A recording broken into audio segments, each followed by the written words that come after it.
अस्सलामुअलैकुम, मैं मुमज़ा Wasim PSX analysis से।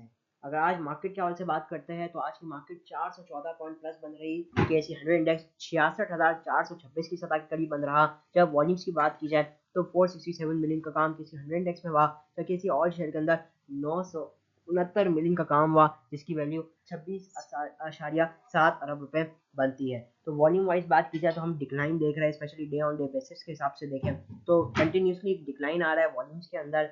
उसके अलावा अगर बात की जाए तो सबसे मेन न्यूज़ मॉनेटरी पॉलिसी की है, जो पोस्ट मार्केट अनाउंस की गई, और यही है कि अनचेंज रखा गया, जो कि एक्सपेक्टेड था। ठीक है, हम हर कोई यही एक्सपेक्ट कर रहा था कि ये अनचेंज होगा। ठीक है, हाँ, ऑल्दो कुछ पार्टिसिपेंट्स जो थे वो ये इनका ये मानना था कि गिरेगा इंटरेस्ट रेट। ठीक है ना, अब जाहिर सी बात है, एक एक एग्जांपल के तौर पे जिन्होंने ये सोच कर लिया होगा, ठीक है, कि इंटरेस्ट रेट गिरेगा, तो उनकी तरफ से थोड़ी सेलिंग आ सकती है, वरना मेजॉरिटी ऑफ द पार्टिसिपेंट जो थे उनका यही मानना था कि जो हमारा इंटरेस्ट रेट है उसको बरकरार रखा जाएगा, अनचेंज रखा जाएगा, और अगले साल से जो है उसको गिराया जाएगा। लेकिन अब वही बात है कि हमारी एक तो इन्फ्लेशन इतनी हाई साइड पे है। अब इन्फ्लेशन इतनी हाई साइड होने पे कैसे बढ़ाया जा सकता है, कैसे गिराया जा सकता है इंटरेस्ट रेट। अच्छा, इसी के अलावा फिर आईएमएफ का डंडा भी है। ठीक है, अभी तो हमने आईएमएफ से सारे पैसे भी वसूल नहीं किए।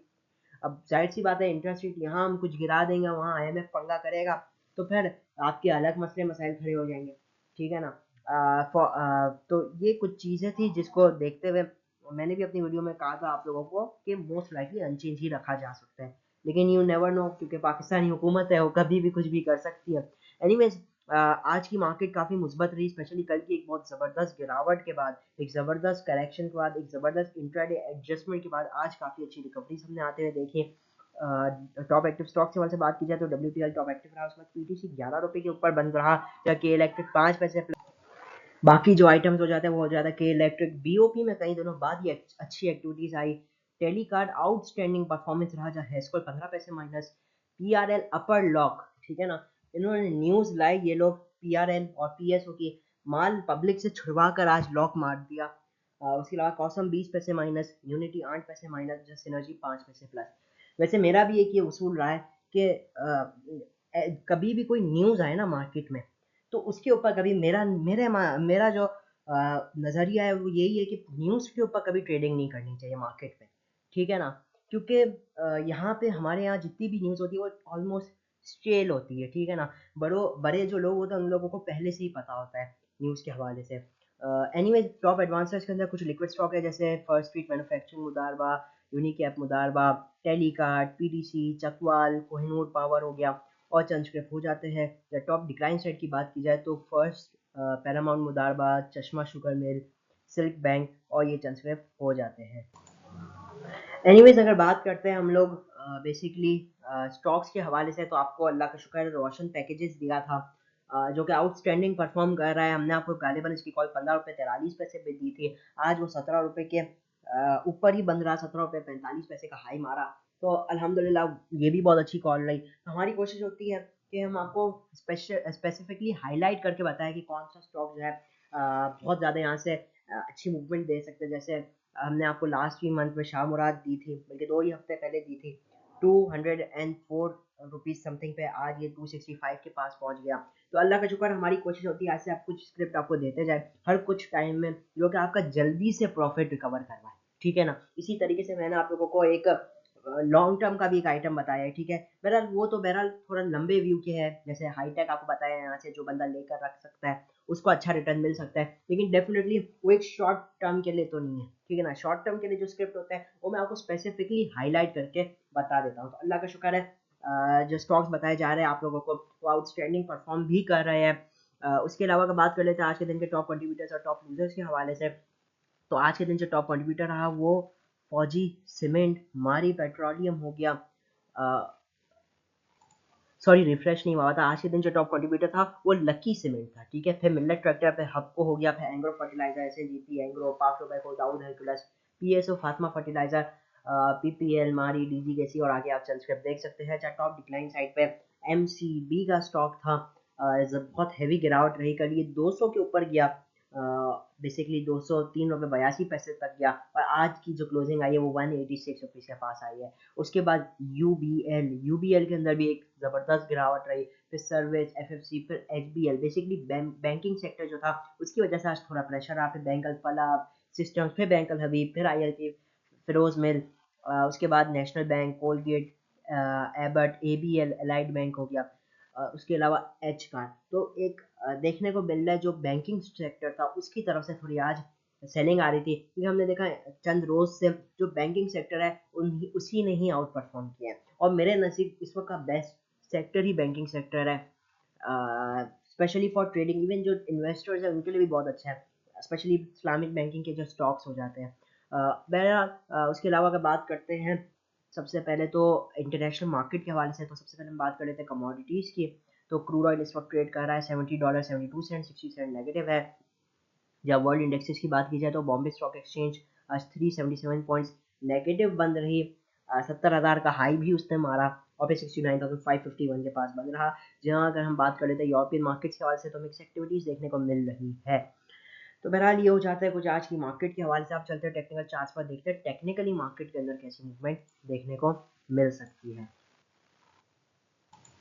तो अगर आज की कैंडल के हवाले से बात की जाए तो आज की जो कैंडल बनी है बड़ी छोटी सी कैंडल बनी है, ठीक है। मार्केट वही बात है, वंस अगेन साइडवेज आ चुकी है, ठीक है। हमने देखा इस रैली में कई बार मार्केट साइडवेज आई, थोड़ी गिरावट करती फिर ऊपर की तरफ भाग जाती है, ठीक है। अभी भी हम यही देख रहे हैं कि 2-3 सेशन स्पेशली मार्केट के जो रेंज रही है वो काफ़ी लिमिटेड रही है। वीकली हवाले से बात करते हैं तो हमने देखा कल बेसिकली मंडे का जो डे था वो तो बहुत नेगेटिव रहा, ठीक है।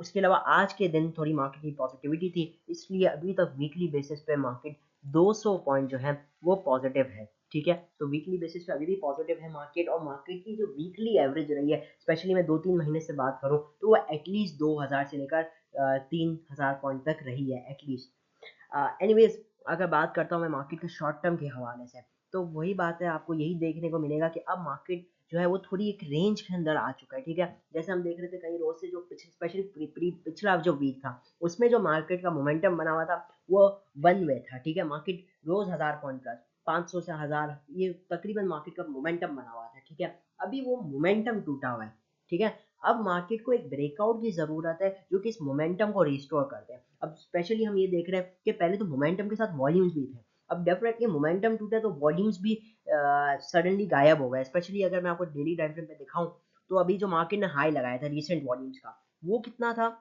818 मिलियन। आज कितने वॉल्यूम लगे, 467 मिलियन के लगे, तो कितना बड़ा फॉल आप देख रहे हैं।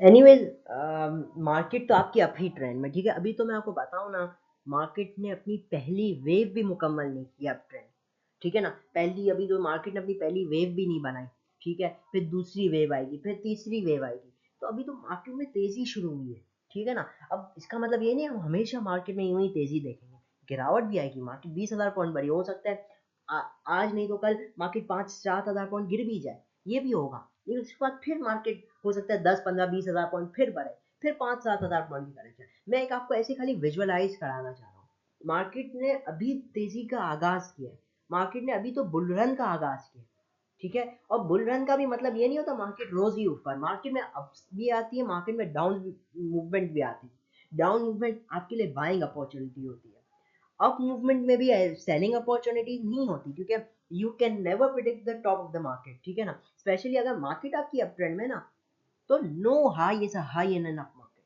ठीक है ना। अब यू नेवर नो ये जो बुल मार्केट आगाज हुई अब ये कितने साल तक चलती है, ठीक है। मैं तो स्पेशली ये दुआ करता हूँ और मुझे उम्मीद भी अगर यहाँ से कोई नेगेटिव न्यूज़ नहीं आती ना, तो अभी तो ये बुल रन का आगाज हुआ है, ठीक है। और ये कितने साल तक चलता है ये भी नहीं कहा जा सकता, ठीक है ना। क्योंकि आप सोचिए जिस मार्केट की पहली वेव, मैं आपको डेली टाइम फ्रेम पे एक सेकंड लेकर आना चाहता हूँ। आप देखिए अगर तो मार्केट नॉन स्टॉप चलिए 44,000 से 20,000 पॉइंट चल गई यार। जिस मार्केट की पहली वेव 20,000 पॉइंट की होगी तो वो मार्केट कहाँ तक जाएगी यार। अभी भी हमारे स्टॉक्स हाईली अंडर वैल्यूड है, हाईली अंडर वैल्यूड है। इधर अभी भी आप उठा के ले ले मीजान में, एक एक मैं ऐसी कह रहा हूँ, अर्निंग तो देखिए उसकी, और उसकी वैल्यूएशन देखे, इतनी कम वैल्यूएशन की है और ग्रोथ वाला है। एक बात हमेशा याद रखिए, कि ग्रोथ, जो भी स्टॉक या कोई भी सेक्टर या कोई सा भी इंडस्ट्री ग्रोथ वाली होगी ना, हमेशा उसका जो पीई रेशियो होगा, उसकी जो वैल्यूएशन होगी वो उसके पेयर्स से, जो कि एक फ्लैट अर्निंग शो कर रहे हैं, फ्लैट अर्निंग से मुराद क्या है ना, सेम अर्निंग शो कर रहे हैं, उससे कहीं ज्यादा होगी। क्योंकि यू नो कि इसका जो पहले क्वार्टर, पिछले क्वार्टर का रिजल्ट था, उससे ज्यादा ही थोड़ा आ रहा है, हर क्वार्टरली जो ग्रोथ है वो काफी अच्छी रही है। तो बहरहाल अभी भी मार्केट आपकी बहुत ही ज़्यादा अच्छी है यहाँ पे, अगर मतलब कि मार्केट तो अभी आपकी जा ही रही है ऊपर, ठीक है। एनीवेज, हम आ जाते हैं सबसे पहले लेवल्स पे। ये तो मैंने खाली आपको इसलिए बताया कि कोई बड़ी मंदी तो फिल वक्त नजर नहीं आती मार्केट के अंदर, हमें काम करने लेवल्स के साथ, ठीक है ना। उसके बाद जो न्यूज़ आ जाए मार्केट में, हमें काम करने लेवल्स के साथ, क्योंकि एक बात याद रहे, न्यूज़ जो है वो टेक्निकल पे असरअंदाज नहीं करेगा। मॉनेटरी पॉलिसी अनाउंस होने से पहले भी यही चार्ट था, मॉनेटरी पॉलिसी अनाउंस होने के बाद भी यही चार्ट है, ठीक है ना। तो हमें काम तो लेवल्स के साथ करना है। एनीवेज, मार्केट बहुत ही ज़बरदस्त बन रही है आज, और रेजिस्टेंस लेवल मार्केट में एक देखने को मिल रहा है, स्पेशली 66,500 के ऊपर जाती है मार्केट, तो मार्केट के अंदर एक सप्लाई जोन हम आते हुए देख रहे हैं। तो बहरहाल यही लेवल रहेगा 66,500 से, ये जो 600 का रेंज है, ये प्रॉपर सप्लाई जोन है। 66 जैसे ही इंशाल्लाह मार्केट 66,600 के ऊपर सस्टेन करती है, फिर मार्केट आपकी मूव कर सकती है 66,800, इवन 67,050, ये लेवल होगा आपका अगला। और उसके बाद जो अगला लेवल आएगा 67,200 से 250। तो मार्केट तो आपकी बुलिश ही है, ठीक है। ऑल्दो फॉर इंस्टेंस अगर कोई मार्केट इसका नेगेटिव इम्पैक्ट ले भी लेना इस न्यूज़ का, तो भी घबराने वाली बात नहीं, ये सब एक्सपेक्टेड था। वो बाइंग अपॉर्चुनिटी होगी डिप पे, ठीक है ना, उससे और सिर्फ बाइंग अपॉर्चुनिटी होगी, क्योंकि सबको पता था इधर इंटरेस्ट रेट गिरने वाला था। वैसे मेरे नज़दीक तो कोई नेगेटिव इम्पैक्ट आना नहीं चाहिए, लेकिन वही बात है कि इधर मेरा ओपिनियन ना मैटर नहीं करता, ठीक है ना। मार्केट है ना, मार्केट में ओपिनियन की जो वैल्यू है ना वो जीरो है, ओपिनियन की वैल्यू। मार्केट चलती है फैक्ट्स के ऊपर, ठीक है ना। इधर मैं क्या कह रहा हूँ, कोई और क्या कह रहा है, उसकी जीरो अहमियत है मार्केट में। हाँ, एक्सपीरियंस जो है ना वो कुछ आपका कर लेता है मार्केट में, लेकिन बड़े बड़े एक्सपीरियंस वाले लोग भी अक्सर औकात गलत हो जाते हैं। तो मार्केट जो चीज़ है ना, उसको अगर आप प्रेडिक्ट करने की कोशिश करेंगे ना तो गलत हो जाएंगे। मैं भी अपने आप को है ना, प्रिडिक्शन में कभी नहीं करता हूँ, मैं एनालिसिस करता हूँ, ठीक है ना। प्रिडिक्शन और एनालिसिस में बहुत फर्क है। हमें ये नहीं करना मार्केट 70,000 हो जाएगी, मार्केट 75 हो जाएगी, मार्केट 80 हो जाएगी, मार्केट 90 हो जाएगी। हमें चलना मार्केट के साथ है। मार्केट जब तक ऊपर जा रही है हम चलते रहेंगे। हाँ, हम अपने टारगेट जरूर सेट कर सकते हैं, ठीक है ना। लेकिन जब हो सकता है आपके टारगेट से पहले ही मार्केट रिवर्स हो जाए, लेकिन जब मार्केट रिवर्स होगी आपको उसके साथ रिवर्स होना पड़ेगा। ऐसा नहीं कि मार्केट मेरे लेवल पे क्यों नहीं आई, मार्केट तो आएगी फिर ही मैं बेचूंगा माल। ये जो है ना फर्म एटीट्यूड, ये जिद्दीपन, ये ले डूबता है मार्केट में। तो हमेशा जो है मार्केट के साथ चले, ठीक है ना। मार्केट से एक कदम आगे रहने की कोशिश करेंगे तो मार्केट पीछे से ही आपको लात मारेगी, और आप जोरदार जमीन पर जाकर गिरोगे, और आप फिर खड़े नहीं हो सकोगे। तो मार्केट के साथ चले हमेशा, ठीक है ना, तो ही आप जो है मैक्सिमम बेनिफिट उठा पाएंगे। एनीवेज, मार्केट 66,600 है लेवल, इंशाल्लाह मार्केट इसको ब्रेक करती है तो वंस अगेन मार्केट में मुझे अच्छी एक्टिविटीज देखने को मिलेगी, जिसके अंदर मार्केट 66,800, 67,000, 67,250 को भी टच कर सकती है। डाउन साइड पे 66,300 इमीडिएट इंट्राडे सपोर्ट लेवल है, इसके बाद 66,150 का लेवल आ जाता है। उस लेवल के बाद जो नीचे अच्छे सपोर्ट लेवल्स मौजूद है वो 66,000 का राउंड फिगर, ठीक है। और उसके बाद आप बेसिकली 65,950 या 66,000, और उसके बाद आपका जो अगला फाइनल सपोर्ट लेवल मौजूद है वो है 65,750। तो ये intraday support and resistance level है, इसी के साथ काम कर सकते हैं। मैं वंस अगेन बताता चलूँ तो पहला सपोर्ट लेवल 66,300, फिर 66,150, फिर 65,950, और फिर 65,750। तो अराउंड ये 250 250 पॉइंट, 150 के गैप से लेवल है। रेजिस्टेंस लेवल सबसे पहला है 66,600, इसको इंशाल्लाह मार्केट ब्रेक एंड सस्टेन करती है तो मार्केट के अंदर हम एक अच्छी एक्टिविटीज देखेंगे। 66,800, 67,000 एंड इवन 67,250 के लेवल्स मार्केट में हम हिट होता हुआ देखेंगे। ओवरऑल मार्केट अच्छी है। डेफिनेटली अगर कोई नेगेटिव इम्पैक्ट आता है अगर, तो हम उसको एज एन बाय अपॉर्चुनिटी की तरह ले सकते हैं। मार्केट अच्छी है, न्यूज़ बहुत अच्छी है, हम देख रहे हैं इन्फ्लोस बहुत आ रहे हैं सऊदीया की तरफ से, इंटरेस्ट देखने को मिल रहा है, चाइना, यूएई, कतर, हर तरफ से जो है डॉलर्स की बारिश होते हुए दिख रही है। इसके अलावा भी आईएमएफ का भी फिर प्रोग्राम बेसिकली इजलास है 11 जनवरी को उम्मीद करते हैं जैसे वो मीटिंग हो जाएगी उसमें उससे भी जो डॉलर है $700 मिलियन का जो ये ट्रांच है वो रिलीज हो जाएगा, तो और इन्फ्लोज आएंगे। ठीक है, उसी के साथ हम देख रहे हैं ट्रेड डेफिसिट भी अच्छा खासा नीचे चल रहा है। ठीक है, इवन आपके रेमिटेंसेस के नंबर भी $2 बिलियन के पास है। तो ओवरऑल काफ़ी चीज़ें बेहतर नज़र आती है, बस एक इन्फ्लेशन के नंबर्स है, जैसे इंशाल्लाह वो कूल डाउन होते हुए देखेंगे तो इंशाल्लाह यहाँ से इंटरेस्ट रेट के अंदर एक रिवर्सल आएगा, इकोनॉमिक ग्रोथ देखने को मिलेगी ज़बरदस्त, और फिर हम देखेंगे कि हमारी मार्केट कहाँ जाती है, क्योंकि मार्केट जो है ना वो हमेशा आगे की चीज़ों को प्रिडिक्ट करने की कोशिश करती है। मार्केट जो है, ठीक है ना, मैं अपनी बात नहीं कर रहा हूँ, जब मार्केट है ना वो आगे के हालात को देखते हुए अपनी नज़रअंदाज करेगी, अपने आप को बेसिकली सॉरी इम्पैक्ट करेगी। ठीक है ना, क्योंकि एक मिसाल के तौर पे अगर आज इंटरेस्ट रेट बढ़ता है, एक खाली मैं आपको एग्जांपल दे रहा हूँ, तो उसका इम्पैक्ट आज के आज तो नहीं आएगा ना इकोनॉमी पे। आज के आज तो आपकी जीडीपी नहीं गिर जाएगी, आज के आज तो सारे हालात खराब नहीं होंगे ना। उसका जो इम्पैक्ट होगा ना वो स्लोली ग्रेजुअली आपके आने वाली क्वार्टर्स, आने वाली अर्निंग्स पे होगा। एक एग्जांपल के तौर पे मैं बता रहा हूँ। तो अगर आज इंटरेस्ट रेट बढ़ता है ना तो मार्केट क्यों गिरती है, क्योंकि मार्केट को ये डेफिनेटली अब इंटरेस्ट रेट गिरेगा तो जो आपकी इंडस्ट्रीज है, हाईली लेवरेज वाले स्टॉक्स है, उनकी अर्निंग पे एक गिरावट आएगी। ठीक है ना, तो मार्केट फ्यूचर अर्निंग्स पे जो है ना वो अपने आप को डिस्काउंट कर लेती है। ठीक है, ताकि जब आने वाले टाइम में ये क्वार्टर में लॉस भी आए, ठीक है, जैसे डीजीकेसी की एग्जांपल ले लें, ठीक है ना, तो उसका ज्यादा एक बुरा इम्पैक्ट ना हो, उसका इम्पैक्ट ऑलरेडी आ चुका हो। ठीक है ना, तो एनीवेज ये एक छोटी सी एग्जांपल थी। बहरहाल मैं इसी के साथ इजाज़त चाहता हूँ, जैसे ही थोड़े एक बार क्लियर हो जाए ना मार्केट तो इंशाल्लाह आपको स्टॉक्स भी दूंगा, जैसे हमने आपको इन द पास ये रोशन पैकेजेस दिया, अभी भी इसके अंदर अच्छी गुंजाइश मौजूद है। अब डेफिनेटली मैं ये तो नहीं कहूँगा ना न्यू एंट्रीज आप लोग यहाँ पे ले लें, डेफिनेटली ये तो नहीं कहूँगा, लेकिन जिन्होंने मेरे कॉल पे लिया, इवन 16 रुपये पे भी लिया या 16 रुपये के थोड़ा ऊपर भी लिया, तो वो अभी प्रॉफिट में चल रहे हैं। तो अपना स्टॉप लॉस चाहे तो अपनी बाइंग प्राइस पे भी लगा सकते हैं या अपनी बाइंग प्राइस से थोड़ा नीचे भी लगा सकते हैं। तो इंशाल्लाह वैसे तो बेहतर ही है यहाँ पे रोशन पैकेजेस भी, और इसके अलावा इंशाल्लाह और भी स्क्रिप्ट दूंगा, जैसे आपको शाह मुराद शुगर मिल दिया, अभी उसकी इंशाल्लाह बोर्ड मीटिंग होगी, और अगर यहाँ से अगर कोई वो डिविडेंड भी देता है तो उसकी एक मजीद रैली आएगी। अब जाहिर सी बात है, मैं ये तो नहीं कहूँगा कोई बंदा न्यू एंट्री ले 265 पे, अब हमारी कॉल तो 204 पे थी, अब ये 50 सॉरी 60 रुपये बढ़ चुका है। अब 60 रुपये ऊपर तो एक डेफिनेटली एक रिस्क फैक्टर आ जाता है। तो बहरहाल इसी के साथ मैं भी इजाज़त चाहता हूँ। वीडियो अच्छी लगी तो लाइक और चैनल को जरूर सब्सक्राइब कीजिएगा। मैं हूं हमजा वसीम, PSX एनालिसिस से।